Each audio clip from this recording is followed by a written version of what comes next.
When it comes to the French Navy in the 1940s, it was a time of tragedy.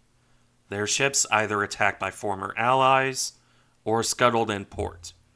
An example of both is Strasbourg, the second of the Dunkirk-class battleships, and an improved variant on her sister ship, a match for anything the Germans had, short of the Bismarck class.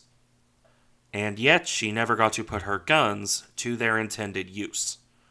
Her story is the story of the Vichy Navy, and one that, while short, is still worth going over. Let's begin, as always, with the technical details. The full story of the design process will come with her sister, Dunkirk. For some basic background, however, in the 1920s, the French Navy was limited to old and outdated battleships. Replacements for those were slow to materialize until Germany forced the issue. That happened when they laid down the Deutschland-class Panzerschiff, and France saw a need for a counter. Other ideas had been floated about before then, but it was Germany that made the French commit to building new ships. The end result, after much arguing, would be Dunkirk. Classed as a battleship, but often considered more of a battle cruiser, these were still relatively small ships. Certainly not a full and proper treaty battleship, but more than enough to deal with the Panzerschiff, and for that matter, arguably superior to the modernized Italian dreadnoughts that would come after them. Initially, the two ships ordered, Dunkirk and Strasbourg, would have been identical sister ships. However, the Italians leapfrogged these ships with the Littorio class. As a result, while France would begin developing a counter of their own, Strasbourg was slightly modified to make her more capable. Not a match for a battleship with 15-inch guns, but more capable nonetheless. With that done, let's get to the technical details. Strasbourg displaced 28,000 tons at her standard loading, with that rising to 36,000 tons at her full load. Quite a jump, and technically treaty busting, but by the time the ship was completed, the treaty system was largely a dead letter. In any case, on that displacement, Strasbourg carried 8 330mm 13-inch guns. In a break from tradition, this ship and her sister were the first battleships to be commissioned with quadruple turrets. Not the first laid down, as the Normandy class of the 1910s carried quad turrets. However, they were the first to actually be completed with them. In a further break from tradition, aside from the Nelson class, the French battleships carried their guns in an all-forward layout. 2 quad turrets, with one superfiring over the other. As for the secondary battery, Strasbourg carried no fewer than 16 130mm or 5.1-inch dual-purpose guns. These were carried in 3 quadruple turrets, along with 2 twin turrets. The quads were mounted on the stern, with one on an upper level, and the other 2 on the main deck level, slightly behind it on either side of the ship. As for the twin turrets, they were mounted on either side of the ship, just behind the bridge. The dedicated anti-aircraft battery, then, was 8 37mm guns in twin mounts, and 32 13.2mm machine guns in quadruple mounts. Not the most impressive by later standards, but for 1934, it was actually quite extensive. Now, the main difference between Strasbourg and her older sister wasn't in the weaponry. That came in the armor protection. Strasbourg saw a slight improvement across the board compared to Dunkirk. Her main belt was 11.1 inches, 283mm thick, compared to 8.9 inches, or 225mm on the older ship. The deck, meanwhile, was 5 inches, 127mm, compared to 4.5 inches, or 115mm. This additional weight did come with some negatives. More power was needed to maintain the same 29.5 knot top speed. As such, Strasbourg was designed with 112,500 shaft horsepower compared to Dunkirk's 107,500. That does round off the technical details, so it's time to move to service history now. Such as it was, anyway. Laid down in November 1934, Strasbourg would be launched in Saint Nazaire in December 1936. This was a fairly quick process, all things considered, although the fitting out would take a couple more years. The new battleship was only commissioned into the French Navy on September 15, 1938. If you know your history, you can probably see where this is going. By the same point, in the next year, France would be at war. As such, Strasbourg's peacetime career is a very short one. It was made even shorter by an extensive working up period. Even before the ship was formally commissioned, she sailed up and down the French coast, training and testing her equipment. That process lasted from June of 1938, right up to when she formally joined the fleet. And it would continue afterwards as the French warily looked at Germany.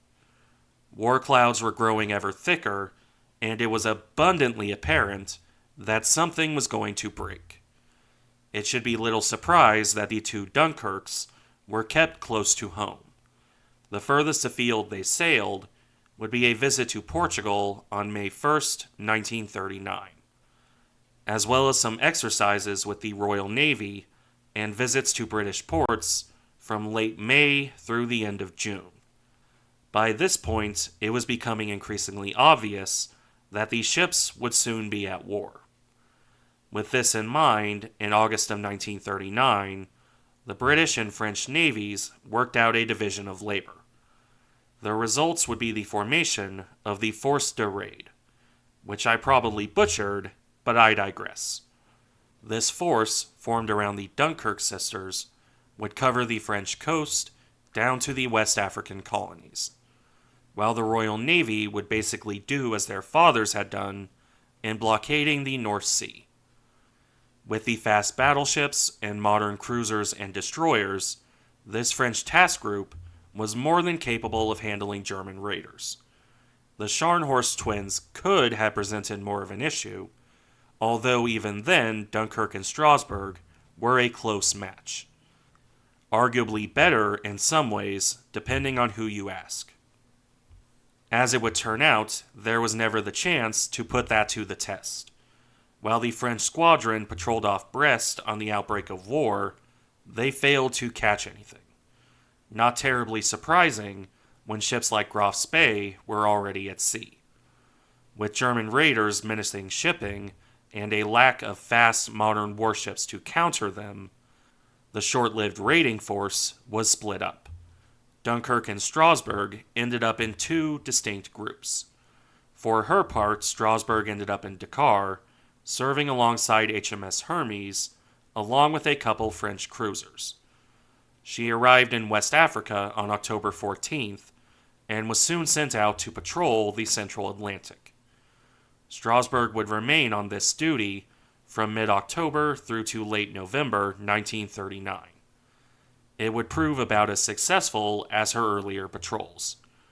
All the ship would find was a German merchant on October 25th, as well as a handful of Germans aboard a Belgian passenger liner in November. The Panzerschiff and merchant cruisers were out of reach, and Strasbourg would not get the chance to put her guns to use. In fact, by late November, she was sailing back home. On November 21st, Strasbourg and the cruiser Algerie were relieved and sent back to Brest to join Dunkirk. Refits and patrols would follow until we moved from 1939 to 1940. And with the new year came a new potential threat. Mussolini's Italy, already leaning towards Germany, was becoming more and more of a concern. Enough of a concern that the French fleet pivoted from the Atlantic over to the Mediterranean. The reformed raiding force moved from France to Algeria.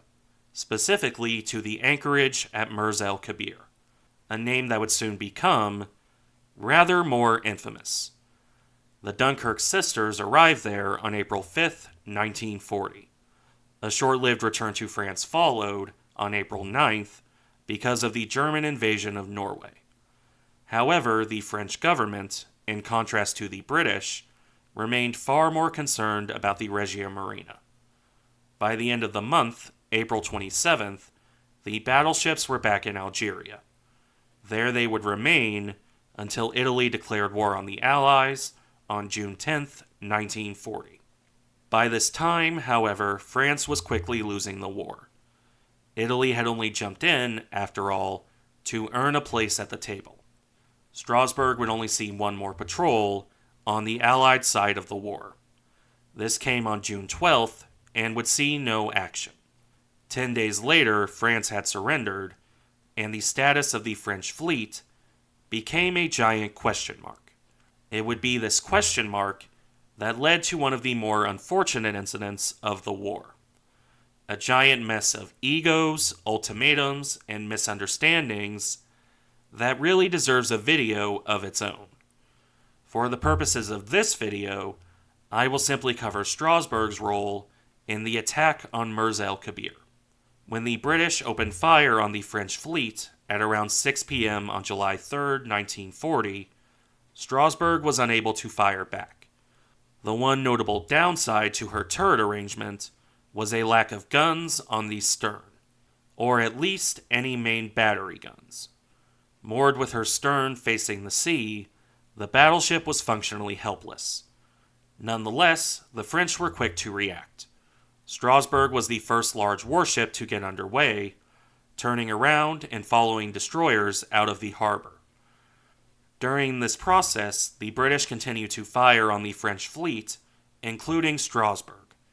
One of the most famous pictures of the attack, in fact, is Strasbourg making her escape, as you can see here. And it was also a successful escape, as it turned out, covered by smoke from burning French ships, as well as a smoke screen laid by a British destroyer to protect from a non-existent torpedo attack. The combination of these smoke screens, intentional or otherwise, let Strasbourg slip from the harbor and make for safety. Further air attacks failed to do any appreciable damage, while the battleship made her escape. HMS Hood attempted to chase the French ship down, but it was here where her lack of refits became a real issue. Hood damaged one of her turbines, just trying to keep up. Not that Strasbourg was all that much better off. She damaged her air intakes during her escape. The smoke and heat in her number 2 boiler room was very severe as a result. 30 of her crew suffered in keeping it running, with 5 of them ultimately dying. Eventually, though, the French ship reached apparent safety in Toulon. I say apparent because of reasons that will soon become obvious. For now, Strasbourg would live a quiet life. She escorted the damaged Provence to Toulon on November 5, 1940. Then she spent most of her time in port with the rare training voyage. A refit in early 1942 saw radar fitted as well as modifications to the anti-aircraft battery. However, 1942 would also see the end of Strasbourg. On November 8, 1942, Operation Torch began. This was the final straw for the Germans, who retaliated by seizing the Vichy Free Zone. On November 27th, the 7th Panzer Division marched on Toulon to seize the French ships still moored there. The French, rather understandably, objected to this. They scuttled their fleet in Toulon. Only a handful of ships were intact enough by the end of this to consider salvaging. The Italians, who were awarded Strasbourg, considered her too damaged for repair, at least quickly or economically. Instead, they refloated the ship and started to scrap her. The Italian armistice in September of 1943 saw an end to that, and Strasbourg's partially dismantled hulk moved to her third owner as the Germans took control. she would not be returned to service. In fact, on August 18th of 1944, the ship was bombed and sunk a second time during Operation Dragoon, the invasion of southern France. While the increasingly battered hulk was refloated again in October of the same year, Strasbourg was well past the point of saving. Her wreck was used for testing before ultimately being scrapped in 1955. Strasbourg had a quiet life with a few moments of excitement.